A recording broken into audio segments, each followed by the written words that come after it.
Right now on Denver 7 News at 5, former President Donald Trump doubling down on a lie. In Aurora, multiple apartment complexes have been taken over. Disproven claims feeding fears over immigration. I will rescue Aurora and every town that has been invaded and conquered. And facing backlash from residents. If we were a war zone, these people would not be standing out there in line for hours feeling completely safe. This isn't representative of Aurora, the message he's trying to send. Tonight, we're breaking down Trump's rally, putting the national spotlight on the city of Aurora and the people living there. Por un grupo siempre tenemos que pagar todos. No todos somos iguales.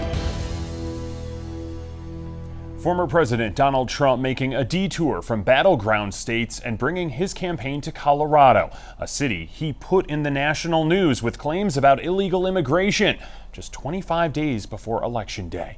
Thanks so much for joining us for Denver 7 News at 5 this Friday. I'm Jason Grenell. And I'm Jacqueline Allen. Today, Trump held a rally at the Gaylord Rockies Resort in Aurora, blasting his opponent, Vice President Kamala Harris, on border security and even using misleading or even false claims to do so. He also announced that he would create a federal program called Operation Aurora to expedite the removal of undocumented gang members if reelected. So we have live team coverage going in depth on Trump's visit and claims that immigrants are causing chaos in our state's cities and towns. Our crews are set up at the rally and across Aurora, where the former president is focusing his message. And we begin our coverage with Denver 7 anchor Shannon Ogden at Aurora's Stanley Marketplace. Hey, Shannon. Good evening, Jacqueline. Jason, good evening, everybody. I'm live here at the Stanley Marketplace in Aurora, made up of 50-plus independent-owned Colorado businesses, and it is as diverse here as Aurora itself. So tonight, our hope is to show a more accurate picture of Aurora, as former President Trump paints this as a city that violent immigrants have, quote, invaded and conquered. Those are his words from today. The Republican nominee promising the largest deportation operation in U.S. history if he's reelected.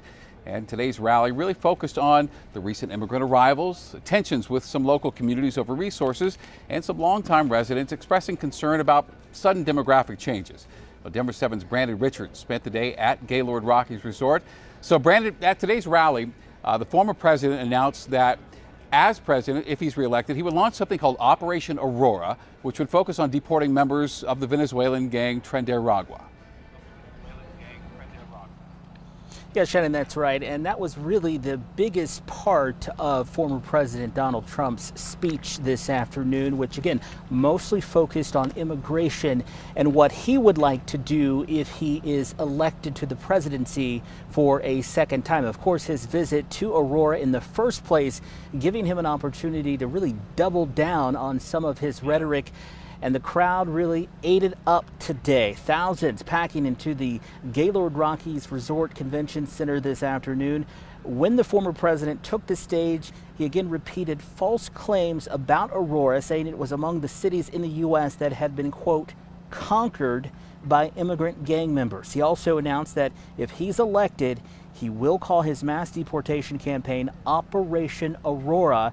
And he said he would hunt down, arrest, and deport immigrants who are here unlawfully and who are part of gangs. Take a listen. I'm announcing today that upon taking office, we will have an Operation Aurora at the federal level to expedite the removals of these savage gangs. And I will invoke the Alien Enemies Act of 1798. Think of that. All right, and Trump also went after Colorado Governor Jared Polis repeatedly today, calling Polis weak and ineffective when it comes to dealing with the situation there in Aurora, which again, the former president as well as many of the speakers today mischaracterized over and over again as being a much bigger problem than Aurora Mayor Mike Hoffman and Aurora Police Department say it is. Back to you. All right, thank you so much, Brandon. And we want to bring in Denver 7's Danielle Corder. She's speaking with people attending the rally and people protesting the rally outside the Gaylord today. Danielle, a whole lot of strong feelings on both sides out there. Yeah, that's right. It's been about 2 hours since the former president wrapped up his remarks, and you can see they've made quick work of clearing out this area. But I do want to show you what it looked like earlier, much earlier, before doors even opened to the public. Supporters started lining up as early as 4 or 5 this morning. The line wrapping through the resort parking lot, down 64th, even into a nearby neighborhood. Now, a lot of people, so not everyone was able to get in. A screen was set up outside so people could still watch and hear the former president. Now, outside the resort property, we did see a handful of protesters who told us they do not appreciate how Aurora has been portrayed. I think we need more of it. I love Trump. He's awesome. I wanted to see him the last few times he's been around, and I haven't been able to, so I jumped on it as soon as I could. For some reason, people think that Colorado does not have a lot of Republicans, and I'm out in the community. I won't tell you what I do for a living, but I will tell you there are more of us than there are of the Democratic Party. We don't support the message that Trump is trying to convey here, and he needs to stop. Like, this isn't representative of Aurora, the message he's trying to send. I was pretty unhappy with the lies that Trump told about Aurora and put us in the national news saying we're a war zone. Look around. If we were a war zone, these people would not be standing out there in line for hours feeling completely safe. The former president is off to his next stop. He is expected to speak in Reno, Nevada in about an hour and a half. I'm Danielle Kreuter, Denver 7. All right, Danielle, thank you. Now, about 12 miles away from the Gaylord, we're joined now by Denver 7's Christian Lopez in Aurora at one of the apartment complexes at the center of Trump's remarks. And Christian, how do people there feel about the former president's claims? Yeah, Jason, as you just mentioned, this neighborhood is only about 10 miles away from where Trump held that rally. So there was some speculation about whether or not the former president would stop by this neighborhood, especially because this complex behind me, the edge of Lowry, has been at the center of that controversy surrounding Venezuelan gangs after that video went viral. And it's that video that shows armed men roaming the hallways.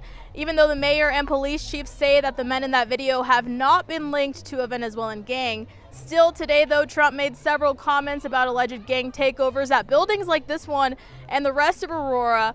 While we've been out here today, it's been very calm and quiet with families going about their day. We also spoke with some immigrant families from Venezuela who live here, who said that they would have hoped Trump could have seen that their complex is full of hardworking families.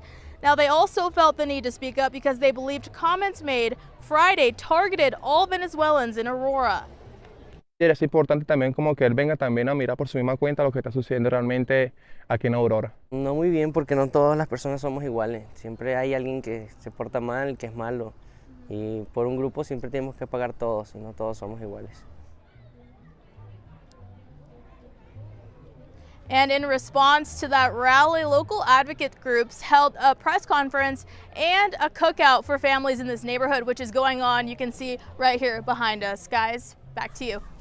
All right, our Christian Lopez reporting for us live tonight. Now, before today's rally, leaders of the Colorado Democratic Party, they really admonished former President Trump for his false descriptions of Aurora. Now, lawmakers placing the blame on him for the collapse of a bipartisan border security bill back in February and for dividing local communities. Donald Trump has invited himself to Aurora to do what Donald Trump does best, which is to demonize immigrants, to lie, and to serve his own political purposes.